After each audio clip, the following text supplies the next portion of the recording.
Hey, welcome to Chef on Twitch and YouTube. And today we'll be doing InSpec profiles. We'll be inheriting InSpec profiles, which is a pretty nice way of reusing a bunch of code everywhere. So we're going to use it today in a base profile kind of way, and I'll be demonstrating that in a bit. But I'll let Kaya do all of our usual pre-flight checks whilst I get all of my stuff ready. Hey, hi everybody. Thank you for joining. So, if you have not already, you need to be registered or get registered for ChefConf. It's going to be a blast. It's virtual this year. It's free. There's really no excuses for you not to be there. This is the largest DevOps conference, period. So you need to be there. Also, if you have any questions for us or any suggestions, or maybe you've got a stream idea, feel free to ping us on the community Slack. Where is that? Where's our?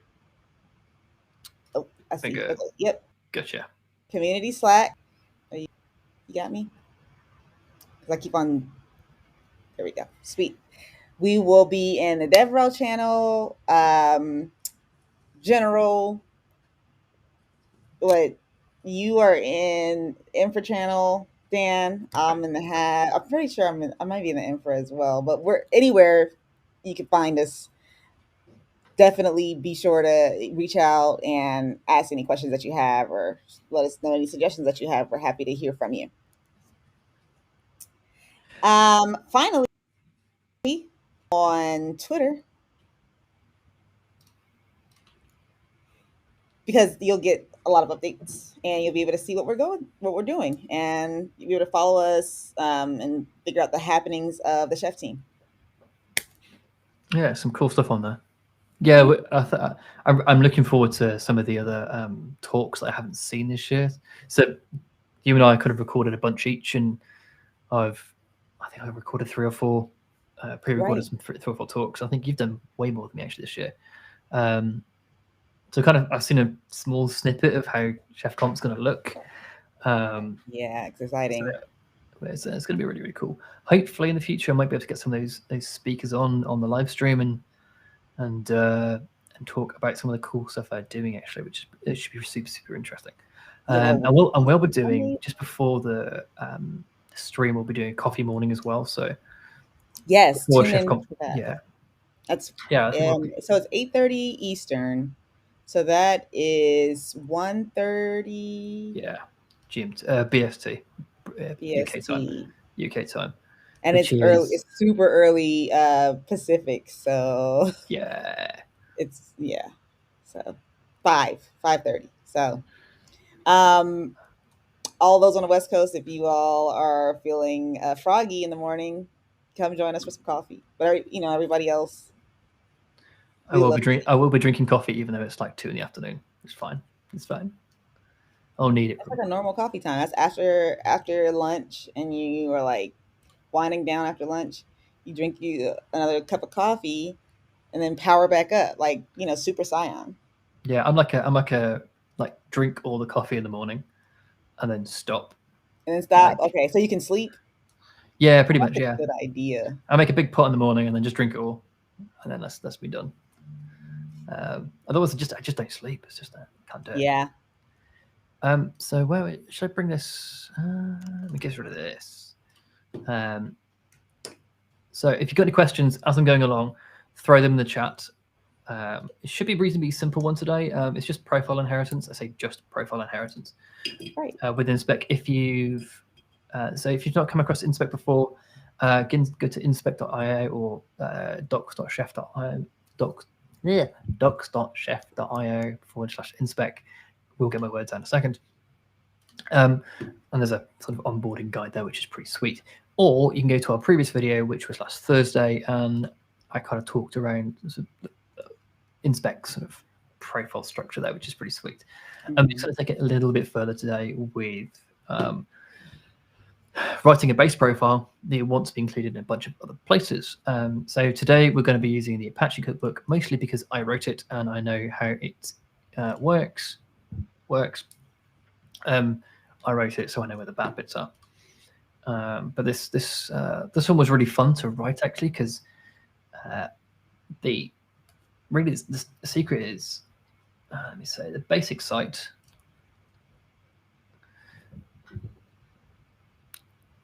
So for our chef compiler, for our chef test kitchen runs, let me start there. It's probably the easiest place to start. We've got a number of suites. So we had the default suite, the custom template, and basic site. So a number of different ways of testing it, setting Apache up, and those kind of things. But at the end of the day, whenever we do, we need to make sure that, let's say, the Apache service is running and the welcome page is running, because let's say we don't ever change the welcome page, or we do change the welcome page and then we disable that control. But the same basic logic of the service should be running no matter where we're running it. So rather than writing it, so let's say I think it's like 10 times, we would have to rewrite it. Let's just write a base profile, really, and that's the nice thing about this. So I've got our suites here for Test Kitchen, and we have our test cookbooks, our test cookbook, and then we go into recipes, and this is where all the recipes live here. So then when we do Test Kitchen, it runs this recipe, and that's all good. And then we do integration, and then these are where all the InSpec tests live. So these are the profile bundles, basically. So if we go to basic site and controls, this is where InSpec says, hey, describe what you're going to do, what OSs you support. So we support, on this particular profile, we don't support Windows because we're testing specific file paths and we're not doing anything fancy. We're just going to say, we're only testing Apache on Linux. We don't do Windows at all here. It's fine. Last bit of summary. And then here's the magic of today is it depends on. So I'm going to give it a name. And this is the name that we can grab later on as an object or a reference. And here's the path. Now the path can be file, it can be on Supermarket, it can be on GitHub, and a bunch of other places. And the controls in question, so that was on InSpec, and it's on integration default. So let's go across to integration default. And this is the Apache 2 integration tests. Notice that we can actually do a nested inheritance here as well. So if our base profile also inherited from, let's say, the DevSec Apache baseline, that will also be included everywhere as well. And this is actually coming off the Chef Supermarket. So this is where the supermarket keyword comes in here, and this is the namespace and the Apache baseline. So they've kindly provided an Apache baseline which we could run. There are reasons why we don't run that. I think there was some fun with the way it was written, and it wasn't written for us in mind, basically. So what sous chefs probably need to go and do is kind of take the Apache baseline and make their own Apache baseline and just upload it to Supermarket as a baseline profile there, which would mean you can reuse it everywhere and you can take their profiles. But today we're just going to take this particular profile here, which is the service resource and the welcome page resource, or the welcome page control. And this is pretty much why I would suggest reusing controls or inheriting from controls. Is when you've got platform-based logic. So if you had to rewrite this like 15 times, that's a bit of a pain in the butt. If this was just this 15 times, well, yeah, sure, I don't mind writing that. That's actually pretty fine. I can be very explicit there. It's quite cool. But if you're on a Debian, FreeBSD, and everyone else, the service name changes, and that's kind of a bit of a pain. So we do that there. And then the welcome page has different behaviors based on based on the platform as well. So if I'm in SUSE, for example, if I hit the local host on 403, we should be forbidden. But we should also, like, the welcome page looks different based on the platform you go to. And this is, if you've seen me go through the Apache cookbook before, this is basically the Apache /HTTPD pane. It's different on every platform. Everyone's got a different way of doing it, or different way of packaging it, a different way of like enabling disabling services. So at some point we've kind of got to go with those rather than forcing our idioms onto it, which we do in a few places. So yeah, this is the default welcome page. If we're on Debian, like that's quite a nice one. If we're on FreeBSD, we just get forbidden. So this kind of logic again, and rather than rewriting this, this is going to be a super quick one today, actually, and I'll show us it working in a second. In fact, I will just get it's around. So let's go to controls and default. So the basic site controls, all we do is include the controls there. So Apache 2 integration tests. Well, how did we get that? And also notice we can skip controls, and I'll go about that, why we want to skip that control in a second.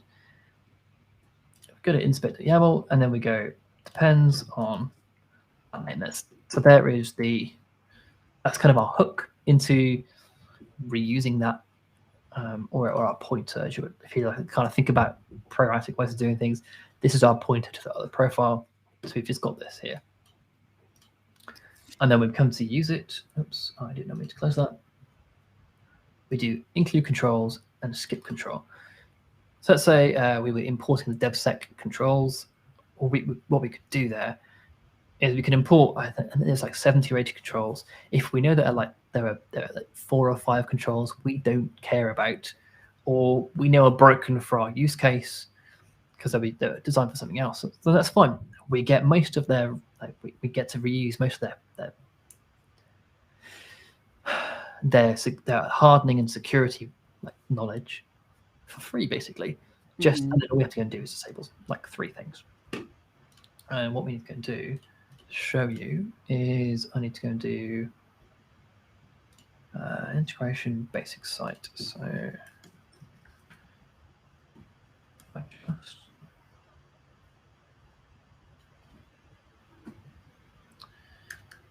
kitchen test. See if this works. I'm pretty sure this will work still. We won't test it. We're just going to verify it.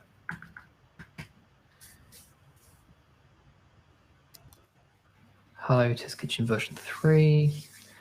This will probably take a minute, so we can probably chat for a bit. Okay.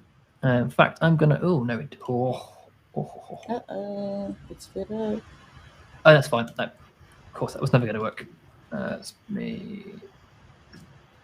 That's because there isn't a Vagrant box for Amazon Linux 2 for various reasons. Need Vagrant.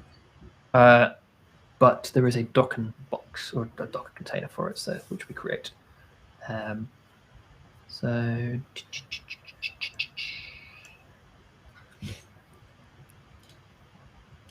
I'm going to make it a little bit smaller for a second, and we can see our beautiful faces, because it's going to be very boring for a minute or two whilst it tries to spin that machine up whilst I'm trying to stream.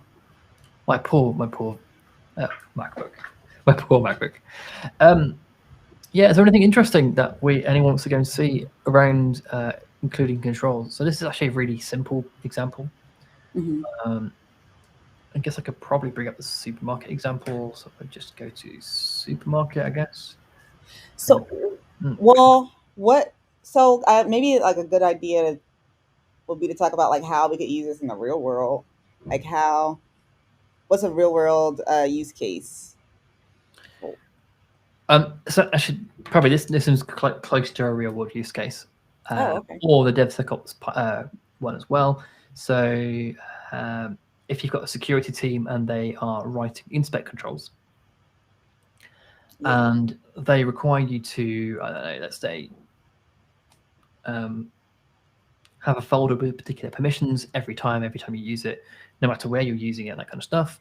Mm-hmm. Then you can just include their profile. They can maintain it. So you can have a third party team maintain the security controls if you want to, or a central IT organization maintain those kind of things.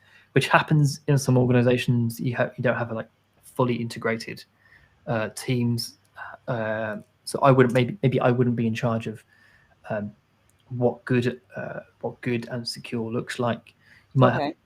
You might have a compliance team, for example, and they may be writing on the compliance controls, and that works really nicely actually here, because all you got to do is say, well, they've written all the compliance controls for us. We need we need to make sure that a folder isn't. This is where it's chef stuff. It's a really big cookbook. This one, it's doing a lot of stuff in the background. 127 resources updated, for example. Hopefully it goes yes, and 0. I panic in the background that my thing that I haven't run for ages hasn't Oh, worked. it's gonna work. I have faith. So yeah, if you've got a central organization running it, and you can lean on their technical expertise for maintaining their profiles, these kinds of things. A bit like if you were going to lean on someone like sous chefs for writing their cookbooks. They're pretty good at writing cookbooks. I say pretty good because I've written a lot of them.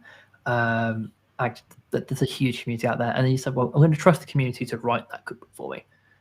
I'm going to come up and just use it, and I'm going to sort of use it and take what they've done.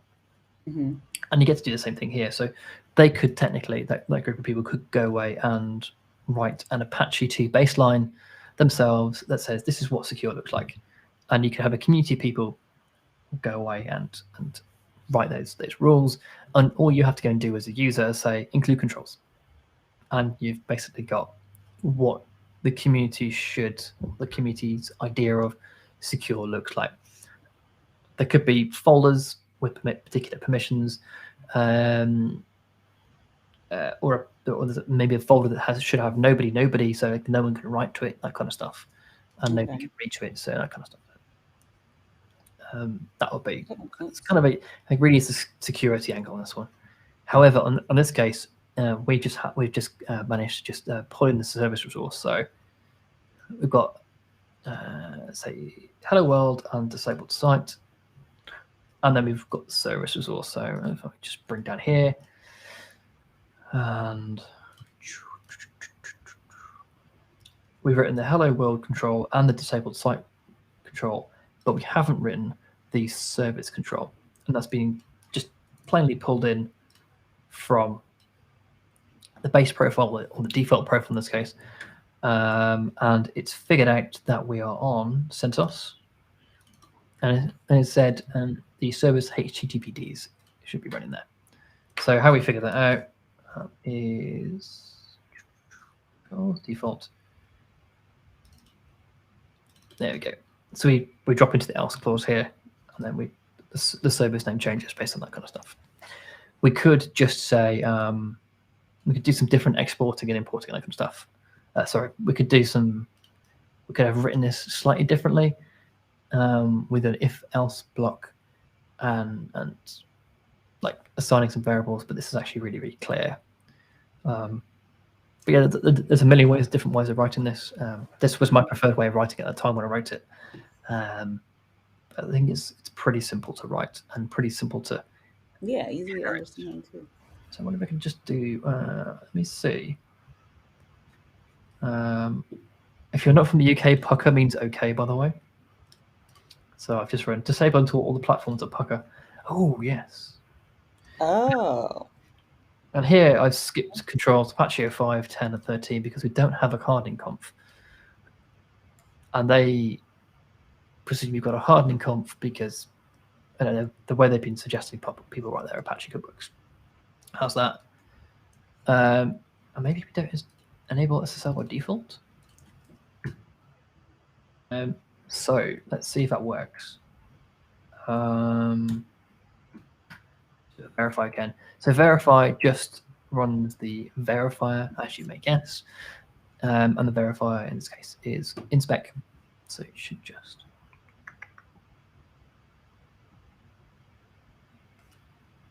brilliant. Okay, so we haven't listed that. So let's just let's not do that. Let's go here and then we could do that. Try again. So we didn't. What we didn't do there, if anyone was not watching or just blinked slightly, we didn't add this dependency in.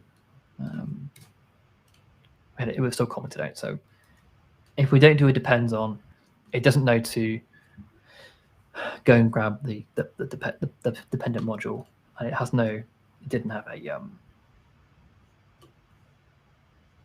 fact, we could just call this Apache baseline. That would work too.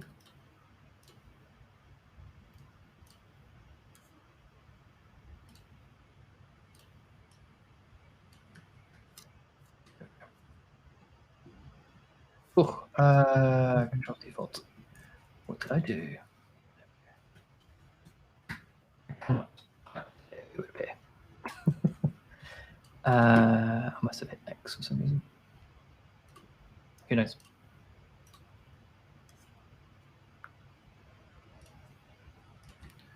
Let's see it do its thing in the background. Also sit.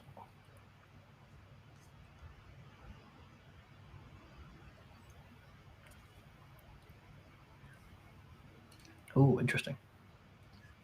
Oh, there's a whole host. So here we included a bunch of extra checks here. So Apache for the config folder owner group and permissions. So etc httpd is expected to be executable by others. That's interesting because this is a default install, so we don't do that.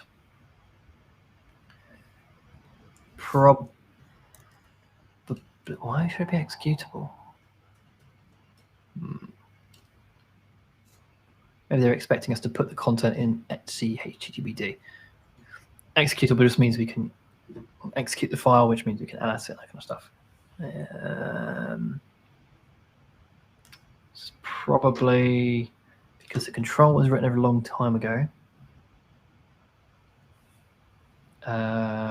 Disable trace methods, so that works.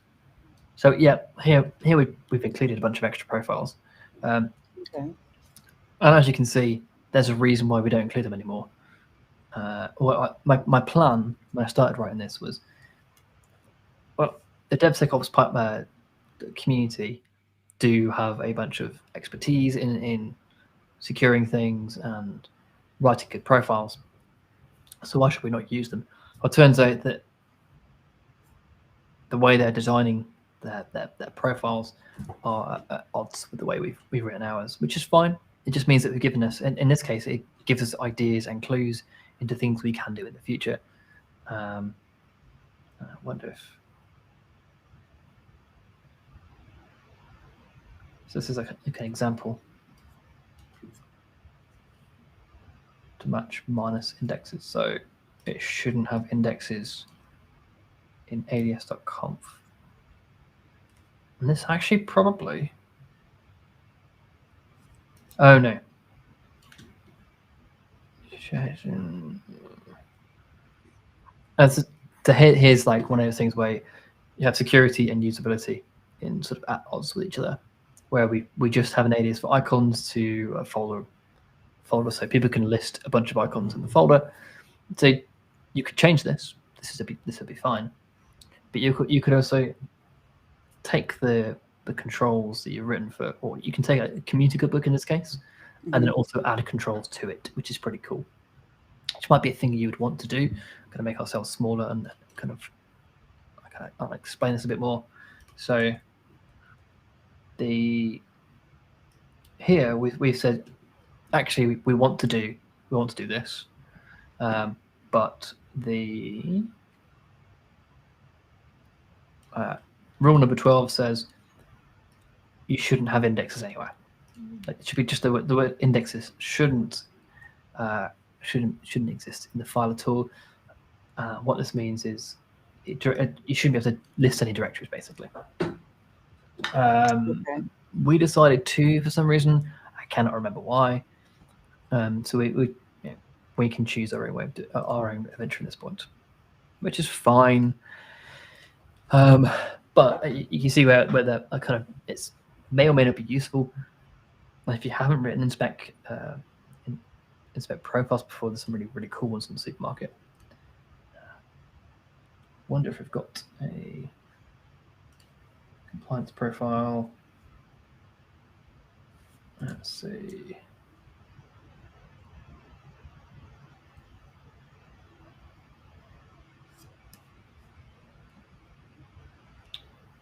Let's see. See if I can use the word "let's see" 10 times before doing it. No, I think it's no.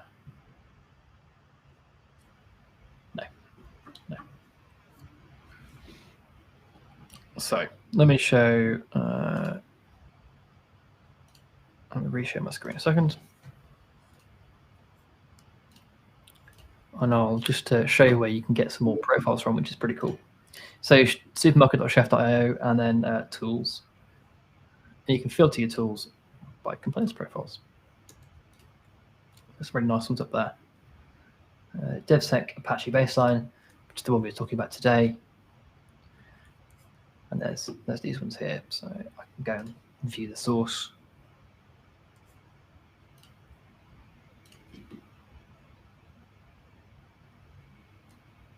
Cool. So yeah, there we go. And it was Apache 12, I think we failed on. Okay, this is one of the controls we pull in there. Oh, we didn't have to rewrite any of this stuff. It's pretty good.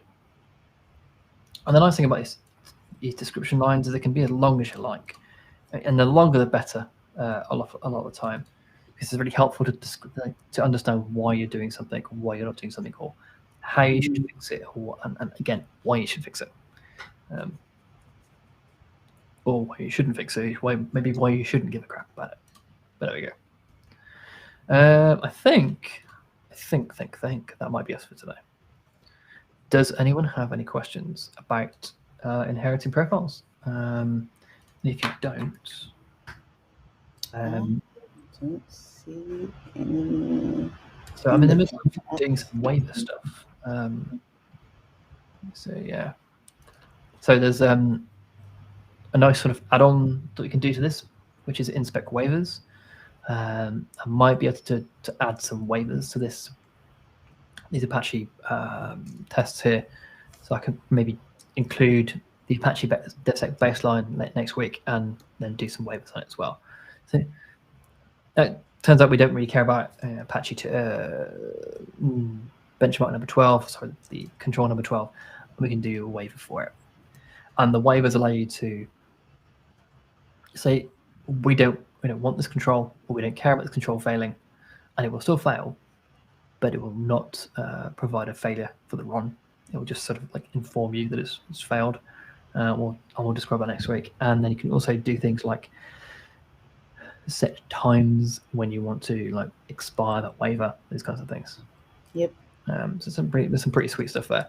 So I'll probably do that pretty soon, I think. And then one of the other things I want to do as well is running compliance phase for Chef Infra Client. That is something we won't do with the Apache cookbook, but we'll do with our Raspberry Pi cookbook that we've been playing with on and off. So some tests there that we wrote last week. That we had a bunch of modules that kernel modules that were disabled, and then we tested them. And actually, what we want to do is test the same lot. And if we're pulling in node attributes, we can source those node attributes. So some really nice things there. If we're running compliance phase. So I'm pretty close in understanding how that works. So I actually might be able to give a demo pretty soon, which is quite nice. Let's just prove that it just kind of works. If you've been doing it for a little bit of time, Just works. Yeah, it's just I went to go read docs and I was like, oh, right, fine, this is fine. Right. And so hopefully we'll get a demo about it pretty soon. Have we got any questions in the audience? I'm going to guess. I don't see any. I Is want to check no. YouTube. Yeah, and I'll go and check on Twitch.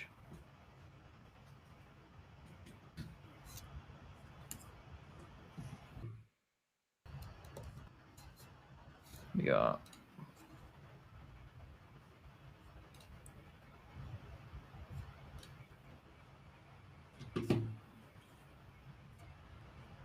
cool.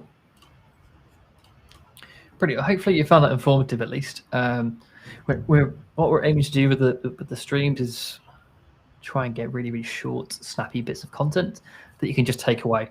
Have like one extra idea that you might want to go and take away. I definitely could have gone into waivers today, but I decided that maybe I could probably not overload us all, which is fine, I think.